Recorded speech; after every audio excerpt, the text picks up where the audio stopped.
الحمد للہ رب العالمین والصلاة والسلام علی رسول الامین وعلی آلہ وصحبہ اجمعین۔ ناظرین کرام، قرآن اور دہشت گردی اور قرآن اور بت پرستی پر یہ دوسری قسط تھوڑی تاخیر سے پیش خدمت ہے۔ سورہ نساء میں اللہ تعالیٰ نے بہت ہی دو ٹوک انداز میں یہ بات کہہ دی ہے۔ اعوذ باللہ من الشیطان الرجیم ومن یشاقق الرسول من بعد ما تبین له الہدی ویتبع غیر سبیل المؤمنین نولہ ما تولی ونصلہ جہنم وساءت مصیرا۔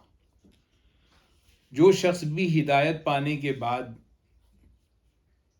رسول کی مخالفت کرے گا اور مومنوں کا راستہ چھوڑ کر کوئی اپنی الگ راہ بنائے گا تو اللہ تعالیٰ اس کو اس کے حال پر چھوڑ دے گا اور پھر اسے جہنم میں ڈال دے گا، اور بہت ہی برا ٹھکانہ ہے۔ پہلی قسط میں ہم نے دیکھا کہ قرآن شرک سے اور شرک کی جو بدترین قسم ہے بت پرستی، اس سے کتنا بیزار ہے، اور کس طرح حضرت ابراہیم علیہ السلام نے بتوں سے اپنی دشمنی کا قولی اور عملی اظہار کیا۔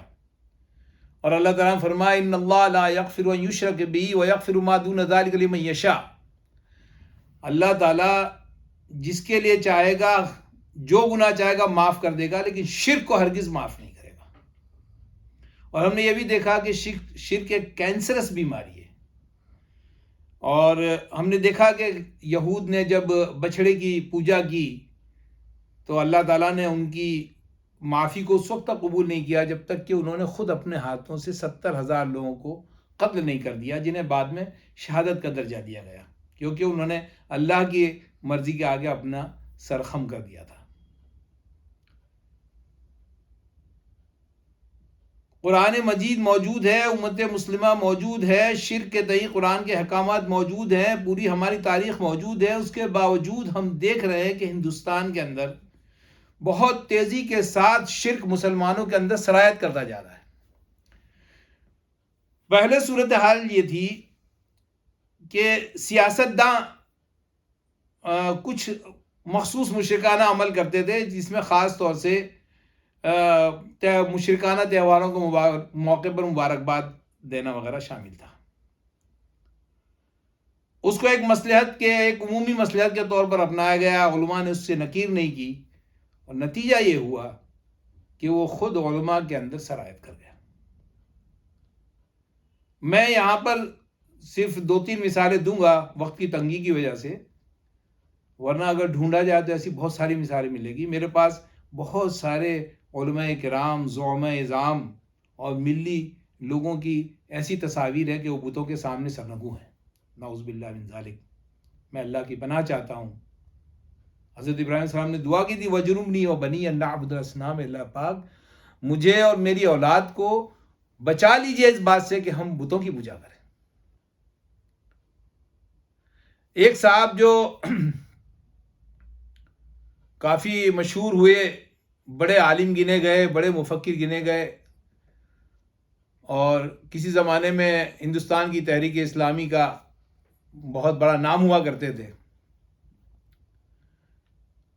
انہوں نے سب سے پہلے رجعت قہقری اختیار کی اور دین کی تعبیر و تشریح نئے انداز میں کی جو غیر قرآنی تھی، اور دوسرے لوگ جو قرآنی تعبیر کر رہے تھے ان کی تعبیر کو غیر قرآنی ثابت کرنے کی کوشش کی۔ پھر اگلے مرحلے میں انہوں نے یہ بتایا کہ غیر مسلموں تک دعوت پہنچانا بہت ضروری ہے، لیکن چونکہ دعوت خود تعلقات کے اندر ارتعاش پیدا کرتا ہے، تعلقات کی خرابی کا باعث بنتی ہے دعوت، اس لیے بہت جلد انہوں نے دعوت کو غیر مسلم برادران وطن سے تعلقات میں بدل دیا۔ یعنی کوئی ایسی دعوت نہ دی جائے جس سے غیر مسلم وچلت ہوں یا بے چین ہوں، یا ان کے دل میں مسلمانوں کے یا اسلام کے تعلق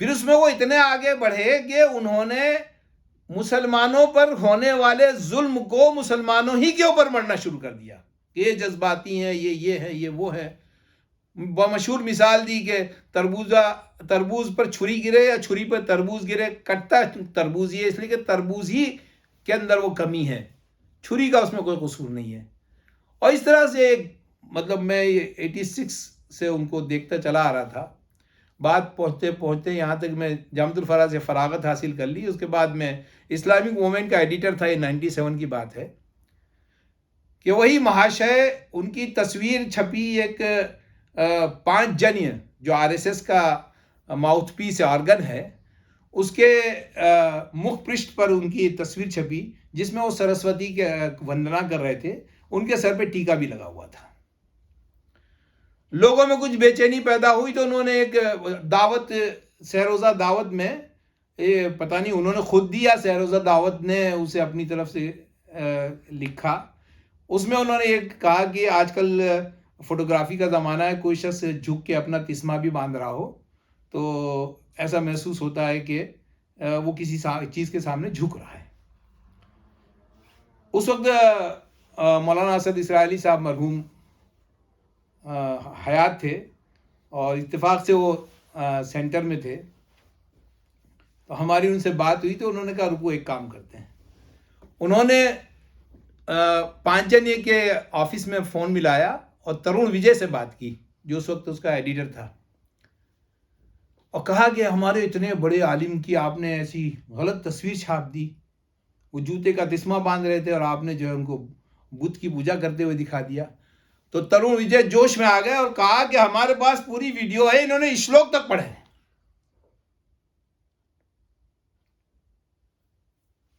اس پر میں نے اس وقت ایک مضمون لکھا اسلامی موومنٹ میں، اور جتنے بھی دارالفتاوا ہیں سب کے پاس ایک استفتاء بھیجا کہ جو شخص کسی بت کی پرستش کرے اس کے بارے میں کیا حکم ہے.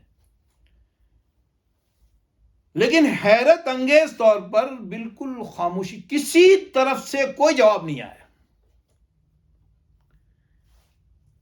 کیونکہ بالکل خاموشی کے ساتھ یہ جو میٹھا زہر بھرا جا رہا تھا، ایک غیر اسلامی اصطلاح جو ایجاد کر لی گئی تھی برادران وطن کی، ان کو خوش کرنے کی، ان کو کسی طرح وچلت نہ کرنے کی، اس کے نتیجے میں ایک ذہن بن گیا تھا.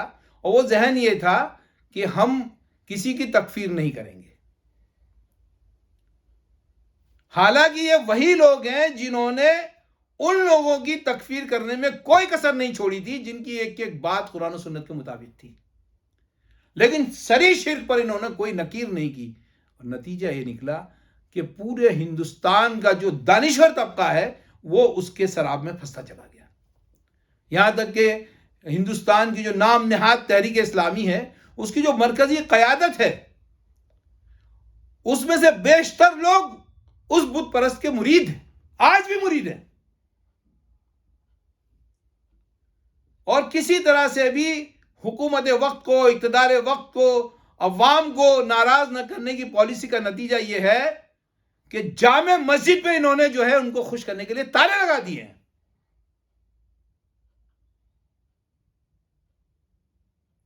اس بنا پر کہ وہ کہتے ہیں کہ یہ ہمارے کمپاؤنڈ میں ہے. اردو اور انگریزی سے دین پڑھنے والوں کو یہ شعور نہیں ہے کہ جب کوئی مسجد جامع قرار پاتی ہے تو پھر کسی کو اختیار نہیں ہے کہ وہاں کسی کو آنے سے روکے.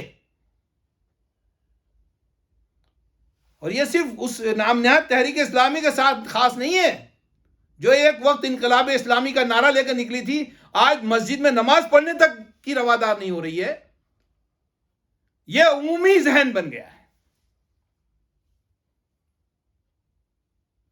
اللہ تعالیٰ نے اس سے سری شرک کا ارتکاب کرایا،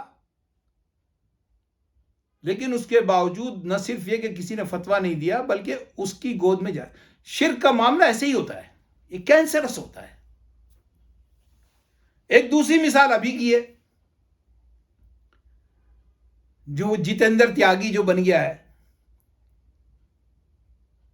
اس نے ED کے دباؤ میں آ کر کے اس کو خوش کرنے کے لیے، دیکھیے کامن ڈینومینیشن کیا ہے اس میں. کامن ڈینومینیشن یہ ہے کہ ہر حال میں مقتدرہ کو عوام کو خوش رکھنا ہے.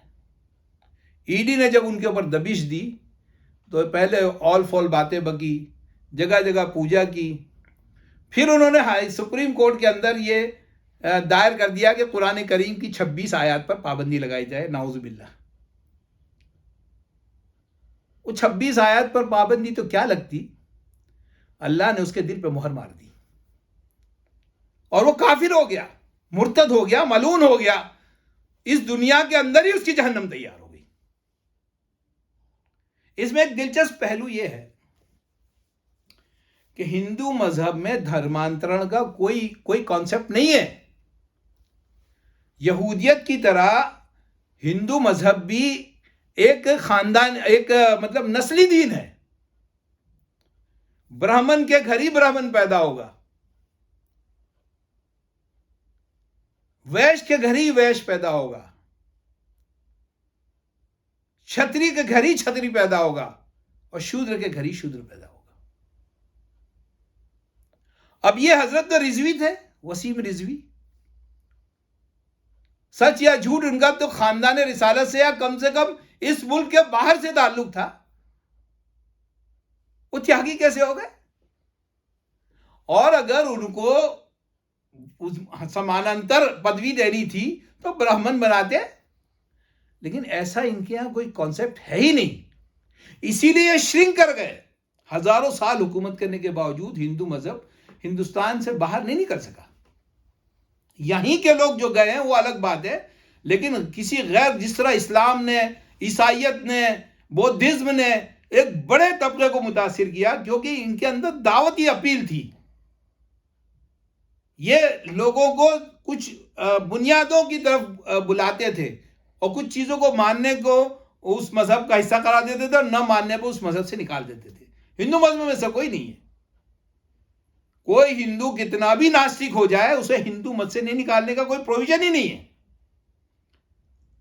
یہاں تک کہ ان کے خداؤں کے علاوہ کسی خدا کو خدا بنا لے تو بھی یہ ہندو مت سے نہیں نکال سکتے, جیسا کہ میں نے سائیں بابا کے بارے میں بتایا تھا. تو اس نے قرآن پہ حرف گیری کی, اللہ نے اس کی زندگی میں اس کے لیے چتا تیار کر دی. اور ایک تیسری مثال ہے جناب عارف خان صاحب کی.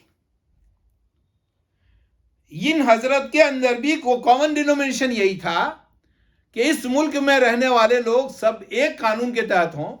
اور جب مسلم پرسنل لا بورڈ کا, مسلم پرسنل لا کے تعلق سے راجیو گاندھی کے زمانے میں جب ایک تحریک چلی اور بالآخر راجیو گاندھی نے اس کو مستثنا قرار دیا, تو اس وقت اس شخص نے اس کی مخالفت کی اور اس کے نتیجے میں کچھ لوگوں نے اس کو مرتد بھی کہا. لیکن یہ غیر سبیل المؤمنین اختیار کرنے کے نتیجے میں یہ شخص وہاں ٹھہرا نہیں, آگے بڑھتا چلا گیا, آگے بڑھتا چلا گیا, یہاں تک کہ اللہ تعالیٰ نے اس کو اس غلیظ گڈھے میں گرا دیا جسے ہم بت پرستی کہتے ہیں. چنانچہ آپ یوٹیوب پہ جائیے اور دیکھیے کہ سبری مالا میں کس طرح سے وہ اور اس کے بیٹے نے پوری ودھی ودھان کے ساتھ بت پرستی کی. اس پہ مسلمانوں کی طرف سے کوئی ریئیکشن نہیں آیا. کیوں نہیں آیا؟ اس لیے کہ جو قیادتیں ہیں وہ یا تو خوف زدہ ہیں یا بکی ہوئی ہیں, اور عوام بیچارے کل انعام ہیں. اچھا, ہم بھی ریئیکشن نہیں دیتے, ہم نے بھی کوئی ریئیکشن نہیں دیا تھا کیونکہ اس کو اس گڑھے میں گرنا تھا, اسے اختیار ہے. عارف خان صاحب کو اختیار ہے, اما شاکرہ ہوں اما کفورہ, ہمیں کوئی اعتراض نہیں ہے. اور یہاں کوئی اسلامی حکومت نہیں ہے کہ مرتد ہونے پر, البتہ وہ خود پڑھے لکھے ہیں, ان کو معلوم ہونا چاہیے. وہ قرآن کا جا بجا حوالہ دیتے, قرآن بھی ایک کتاب لکھی ہے قرآن اور دہشت گردی کے نام سے, تو ان کو معلوم ہونا چاہیے کہ بت پرستی کرنے کے بعد ان کا ایمان باقی نہیں رہا. تو وہ بھی جتیندر تیاگی کی طرح نریندر راٹھی ہو جائیں, کیوں عارف خان بنے ہوئے ہیں بھائی؟ آدمی کو ہپوکریٹ نہیں ہونا چاہیے. تو یہ تو ہپوکریسی ہو گئی. آپ جب بت پرستی کر رہے ہیں اور آپ قرآن کے عالم ہیں بقول خود, تو پھر آپ کو اتنا تو معلوم ہونا چاہیے کہ بت پرستی کرنے کے بعد آدمی کا ایمان نکل جاتا ہے. لیکن آپ پوری ڈھٹائی سے مسلمان بنے ہوئے, اس لیے کہ اگر آپ نریندر راٹھی بن گئے تو پھر مسلمان آپ کی کہاں سنیں گے؟ ابھی تو حال یہ کہ آپ کی بت پرستی کے باوجود جامعۃ الفلاح کے فارغین بھی آپ کے پاس آ کے بیٹھتے ہیں، علی گڑھ کے لوگ بھی آپ کے پاس آ کے بیٹھتے ہیں، اور دوسرے مسلمان بھی آپ کے پاس آ کے بیٹھتے ہیں، کیونکہ آپ اپنی وفاداری کے نتیجے میں اعلیٰ منصب پر پہنچ گئے۔ ہمیں اس پہ کوئی اعتراض نہیں ہے، جو بیٹھ رہا بیٹھے، آپ نے جو تبدیل کی آپ کو بت پرستی کرنی کریے، لیکن ہمیں جس بات پر اعتراض ہے وہ یہ کہ آپ قرآن کی طرف اور مسلمانوں کی طرف ان چیزوں کو منسوب کر رہے ہیں جو ان دونوں کے یہاں بالکل نہیں ہے۔ ابھی پچھلے مہینے انقلاب میں 13 دسمبر کے انقلاب میں ایک خبر چھپی جس کی سرخی تھی قرآن کریم پر عمل پیرا ہو کر دہشت گردی کو شکست دی جا سکتی ہے۔ اس میں تفصیلی خبر میں یہ ہے کہ کیرلا کے گورنر عارف خان نے کہا کہ دہشت گرد اگر قرآن شریف پڑھ کر اس پر عمل کریں تو وہ دہشت گردی نہیں کریں گے۔ بالکل اس میں کوئی چھپی ہوئی بات نہیں ہے، گویا یہ کہہ رہے ہیں کہ دہشت گرد صرف مسلمان ہوتے ہیں۔ اگر وہ یہ کہتے ہیں کہ دہشت گرد اپنے مذہب کی تعلیمات پہ عمل کرتے دہشت گرد نہیں ہو سکتا، سمجھ میں آ سکتا تھا، کیونکہ غیر مسلم کیوں قرآن پڑھنے لگا اور کیوں اس پہ عمل کرنے لگا۔ اس کو مزید ایلوبریٹ اس طرح کر رہے ہیں کہ قرآن کریم کی صحیح تعلیمات پر عمل پیرا ہونا وقت کی اہم ضرورت ہے۔ جو کام اللہ تعالیٰ کا تھا وہ بندوں نے لے لیا ہے، جب اللہ نے نہیں چاہا کہ پوری دنیا کے لوگ مسلمان ہو جائے تو ہم کیوں ایسی خواہش دل میں پالتے ہیں، ہم کیوں زور زبردستی کرتے ہیں کہ وہ اسلام قبول کرے، اپنی بات پر عمل کرانے کے لیے بندوقیں اٹھاتے ہیں، سر قلم کرتے ہیں اور جہاد کے نام پر اسلام کو بدنام کرتے ہیں۔ بڑی ہمدردی ہے ان کو قرآن سے، بڑی ہمدردی ہے ان کو اسلام سے، اسلام کو بدنام ہوتے نہیں دیکھنا چاہتے، قرآن کو بدنام ہوتے نہیں دیکھنا چاہتے۔ قرآن جس کو ظلم عظیم کہہ رہا ہے، ان الشرک لظلم عظیم، اس میں مبتلا ہو کر کے یہ قرآن کی کون سی نیک نامی کر رہے ہیں؟ ان کے آس پاس موب لنچنگ ہو رہی ہے، کوئی ایک شبد انہوں نے کہا ہے؟ ابھی ایک دھرم سنسد ہوئی ہے جس میں مسلمانوں کا قتل عام کرنے کی بات کہی ہے، ان کو ان کے مذہب کی کتابوں کی طرف کیوں نہیں متوجہ کیا؟ دنیا میں کوئی ایک مثال پیش کر دیجئے کہ بندوق کے ذریعے کسی کو مسلمان کیا گیا ہو۔ لا اکراہ فی الدین کا اصول اسلام نے دیا ہے، دین میں کوئی زبردستی نہیں ہے۔ اتنی بڑی مسجد جس کو خود عدالت نے مسجد مانا ہے، اس کو شہید کر کے اس کی جگہ مندر بنایا جا رہا ہے، انہوں نے اف تک نہیں کہا۔ یہ ہپوکریسی کیوں کر رہے ہیں؟ ہمیں اس پہ اعتراض ہے۔ آپ مشرک ہو جائیں، آپ ننگے ہو کے گھومیں، آپ ناچیں، آپ کی کچھ جو چاہے کریں، اللہ کے سامنے پیش ہونے تک آپ کو ہر چیز کی آزادی ہے، وہاں آپ کو اس کا حساب دینا پڑے گا، ہم اس کا آپ سے حساب نہیں لے رہے ہیں۔ لیکن آپ یہ منافقت کیوں کر رہے ہیں؟ جو کام مسلمانوں نے نہیں کیا اس کا الزام آپ کیوں لگا رہے ہیں ان کے اوپر؟ پھر منچ کون سا ہے؟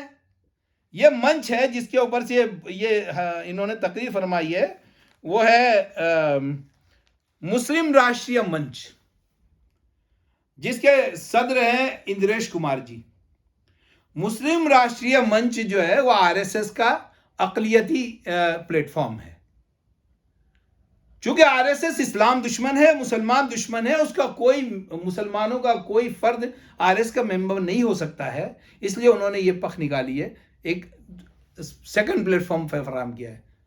حالانکہ یہ کتنی عجیب بات ہے، بھئی کانگریس کا جو اقلیتی سیل ہے اس میں رہنے والا شخص کانگریسی کہلاتا ہے؟ تو پھر مسلم راشٹریہ منچ میں شامل ہونے والے کو ہم غدار اسلام یا غدار مسلمین کیوں نہ کہیں؟ یہ میں فتویٰ نہیں دے رہا ہوں، میں سوال کر رہا ہوں، کیونکہ آر ایس ایس اسلام دشمن ہے اور اسلام دشمنی کو بالکل بھی نہیں چھپاتے ہیں۔ تو جب آر ایس ایس کی ایک ذیلی شاخ کے آپ ممبر ہیں تو آپ اسلام دشمن کو، اور پھر وہاں سے آپ کھڑے ہو کر کے ہمدردی کر رہے ہیں کہ قرآن کو بدنام نہ کرو۔ قرآن کو بدنام تو آپ کر رہے ہیں اپنی بت پرستی کے ذریعے، آر ایس ایس سے اپنی قربت کے ذریعے، قرآن کو، اسلام کو، مسلمانوں کو آپ بدنام کر رہے ہیں، یتبع غیر سبیل المومنین کی کیٹیگری میں آپ آ رہے ہیں۔ پھر دہشت گردی کی تعریف کیا ہے آپ کے نزدیک؟ پوری دنیا کے اندر دہشت گردی کی تعریف کیا ہے؟ عراق میں 20 لاکھ لوگوں کو مار دیا گیا، افغانستان میں 40 لاکھ لوگوں کو مار دیا گیا، جن کے پاس ٹینک ہیں، ہوائی جہاز ہیں، جو WMD کا نام دے کے آئے تھے لیکن اس کا کوئی ثبوت پیش نہیں کر سکے. اسامہ بن لادن کو انہوں نے پاکستان میں مارا لیکن اس کے نام پہ افغانستان کو تباہ کر دیا. دہشت گرد کون ہے؟ وہ عراقی جو عراق میں غیر ملکیوں کے تسلط کا مقابلہ کر رہے ہیں وہ دہشت گرد ہیں. وہ افغانی جو افغانستان میں غیر ملکیوں کے تسلط کا مقابلہ کر رہے ہیں وہ دہشت گرد ہیں. اس لیے کہ یہ پورا پروگرام ہی ہوا تھا افغانستان کے ضمن میں. RSS ہر طرف یہ شور مچا رہا ہے کہ اب وہاں پر ایک انتہا پسند حکومت آ گئی، پوری دنیا کو خطرہ ہے، پوری دنیا کو خطرہ ہے. ہماری تو آج تک سمجھ میں نہیں آیا کہ وہ جو باہر سے آئے تھے، 7 سمندر پار سے آئے تھے، کیل کانٹے سے لیس تھے، وہ دہشت گرد ہیں، یا جو چھوٹی چھوٹی پائپیں لے کر کے، ہوم میڈ گنے لے کر کے ان کا مقابلہ اپنے حوصلے سے کرتے رہے اور بالآخر ان کو دھول چڑھا دی، وہ دہشت گرد ہیں. جہاد کے نام پہ تم اسلام دشمنی کا اپنا جو ہے ایجنڈا پورا کر رہے ہو. قرآن تو امن کا پیامبر ہے اور قرآن جو ہے امن کی دعوت دیتا ہے، لیکن کون سے امن کی؟ الذین آمنوا ولم یلبسوا ایمانہم بظلم اولئک لہم الامن. ایمان جو لوگ لاتے ہیں اور ایمان اپنے ایمان میں کسی طرح کا ظلم اس میں نہیں ملاتے ہیں، ان کے لیے امن ہے. قرآن موم کی ناک نہیں ہے کہ ایک تھپڑ مارو دوسرا تھپڑ گال حاضر کر دے. قرآن کی تعلیمات، قرآن ہرگز دہشت گردی کی حمایت نہیں کرتا جس کی طرف تم اشارہ کرتے ہو. اسلام کے علاوہ ہر قوم کے اوپر قتل عام کے دھبے ہیں اور اتنی ذلالت کے ساتھ انہوں نے انسانیت کی تذلیل کی ہے اور قتل عام کیا ہے کہ رونگٹے کھڑے ہو جاتے ہیں. اسلام ان ظالموں کے ہاتھ توڑنے کے لیے جہاد کا حکم دیتا ہے. اخرجوہم من حیث اخرجوکم. کوئی غیر ملکی تمہارے ہاں گھس جائے اور تمہارے ہاں دہشت گردی کرے، تمہارے لوگوں کو قتل کرے، تمہاری عورتوں کی عصمت و آبرو کو پر حملہ کرے، ان کو طاقت کے بل پر تم اپنے ہاں سے نکال دو. اخرجوہم، ان کو نکالو، من حیث اخرجوکم، جہاں سے انہوں نے تم کو نکالا ہے. انقلابی تعلیم ہے یہ قرآن کی، دہشت گردانہ تعلیم نہیں ہے. قرآن ہرگز بھی اپنے بندوں کو یہ اجازت نہیں دیتا کہ غلامی کا شکار ہو کر کے تم ایمان سے دستبردار ہو جاؤ. ان الذین توفاهم الملائکۃ ظالمی انفسہم قالوا فیما کنتم قالوا كنا مستضعفین فی الارض قالوا الم تکن ارض اللہ واسعۃ فتہاجروا فیہا فاولئک مأواہم جہنم وساءت مصیرا. کہ فرشتے کچھ لوگوں کی جان نکالنے کے لیے جائیں گے تو دیکھیں گے کہ نہ شکل سے مسلمان ہے، نہ عمل سے مسلمان ہے، نہ دعوے سے مسلمان ہے، صرف پیدائشی مسلمان ہے. قالوا فیما کنتم، یہ کیا حالت بنا رکھی ہے؟ قالوا كنا مستضعفین فی الارض. مائی باپ کیا کریں، ہم کمزور تھے، زمین کے اندر بے زور تھے، ہر طرف سے ظلم جبر تھا. فرشتے کہیں گے کیا خدا کی زمین وسیع نہیں تھی کہ اپنے ایمان کی حفاظت کے لیے تم ہجرت کر جاتے؟ یہ وہ لوگ ہیں جن کا ٹھکانہ جہنم ہے. قرآن بے غیرتی نہیں سکھاتا، قرآن غلامی نہیں سکھاتا، قرآن آزادی کا نقیب ہے. چھوٹے موٹے عہدوں کے لیے، ایمان فروشوں کے لیے نکیر ہے. قرآن کہتا ہے یا ایھا الذین آمنوا اذا لقیتم الذین کفروا زحفا فلا تولوهم الادبار. اے ایمان والو، اگر تمہارا مقابلہ کافروں سے ہو تو پیٹھ مت پھیرنا، پیٹھ مت پھیرنا، اور جس نے پیٹھ پھیری ہم اسے جہنم میں ڈال دیں گے. قرآن کہتا ہے قاتلوا الذین یلونکم من الکفار. قرآن کہتا ہے قاتلوہم حتی لا تکون فتنہ.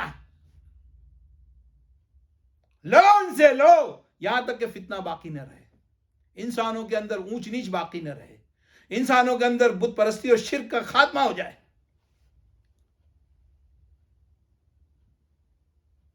یہ جو تم ایک پخ لے کے آئے ہو کہ اللہ نہیں چاہتا تھا کہ مسلمان ہو، تم کیوں چاہتے کہ مسلمان ہو؟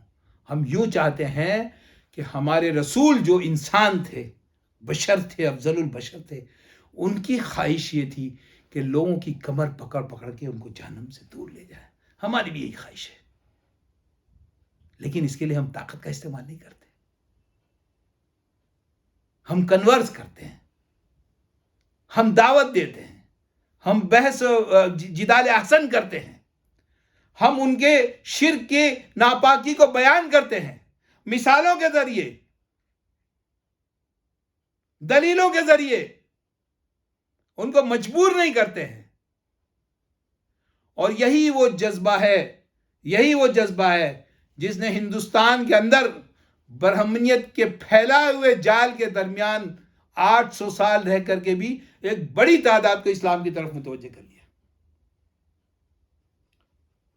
منی شنکر نے ایک بار کہا تھا، منی شنکر ایّر جی نے ایک بار کہا تھا کہ مسلمان مغرب میں سعودی عرب سے لے کر کے پاکستان، افغانستان تک، اور مشرق میں بنگلہ دیش سے انڈونیشیا اور وہاں پورے علاقے تک ہر جگہ مسلم ممالک بن گئے، ہندوستان مسلمان نہیں بن سکا، مسلم اکثریت نہیں بن سکا۔ اس کی وجہ یہاں کے شرک کا منظم ہونا ہے۔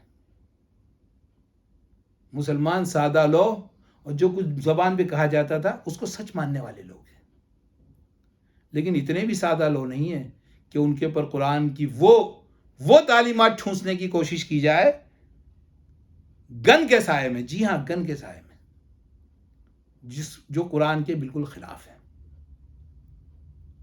آپ اپنی طاقت کا استعمال کر کے اس خاکسار کو، یا جو داعیان کرام ہیں، ہمارے کلیم صدیقی صاحب، اللہ میاں کی گائے، ایسے ہی جو ہمارے عمر گوتم صاحب، ان کو آپ جیل کی سلاخوں کے پیچھے ڈال دیں، جو کچھ ہے مال و متاع وہ سب چھین لیں، لیکن اس سے شرک توحید نہیں بن جائے گا، گندگی پاکی نہیں بن جائے گی۔ یہ تو آپ ایک احسان کر رہے ہیں ان داعیان کرام پر، ان کی پیٹھ کو مضبوط کر رہے ہیں۔ میری علماء کرام سے گزارش ہے کہ ان چیزوں کا نوٹس لیجئے، اس بت پرستی کے خلاف ابراہیم علیہ السلام، سیدنا ابراہیم علیہ السلام کی طرح ایک ننگی تلوار بن جائیے، اس کو واضح کیجئے، لوگوں کو بتائیے۔ یہ کتنی عجیب بات ہے، کتنی عجیب بات ہے کہ یورپ، امریکہ، مغربی تہذیب، جہاں عورتوں اور مردوں کا اختلاط عام ہے، اور جہاں فورنیکیشن کوئی گناہ نہیں رہ گیا ہے، وہاں بھی سب سے زیادہ طلاقیں اس وجہ سے ہوتی ہے کہ ایک پارٹنر دوسرے پارٹنر کے ساتھ چیٹ کر رہا ہے۔ ان کے اندر بھی اتنی غیرت باقی ہے، اور یہاں خدا کے ساتھ چیٹ کیا جا رہا ہے، اللہ کے ساتھ لوگوں کو شریک کیا جا رہا ہے، اور آپ کی غیرت کو کوئی ٹھیس نہیں پہنچ رہی ہے۔ آپ کو اس بات کا احساس نہیں ہو رہا ہے کہ کس کینسرس ماحول میں ہم رہ رہے ہیں۔ ایک معمولی سے کیڑے کے لیے آپ منہ پر بندشیں لگائے چلے جا رہے ہیں، اس سے بچنے کے لیے اپنی مسجدوں کو بند کر رہے ہیں۔ اللہ کے رسول صلی اللہ علیہ وسلم نے صفوں کو جوڑا تھا، آپ اس کو توڑ رہے ہیں ایک معمولی سے کیڑے کے لیے، اور ایک کینسرس بیماری سے بچاؤ کی تدبیر آپ کے پاس نہیں ہے۔ اس شرک کی شناخت کو آپ واضح نہیں کر رہے، لوگوں کو بتا نہیں رہے۔ کمال کی بات دیکھیے، میں نے مہاراشٹر میں ایک بار حضرت ابراہیم علیہ السلام کے اس واقعے کو جو قرآن میں نقل ہے، جس میں بت کو توڑا گیا ہے، اس کو بیان کر دیا تو لوگ بفر گئے، غصے میں ہو گئے۔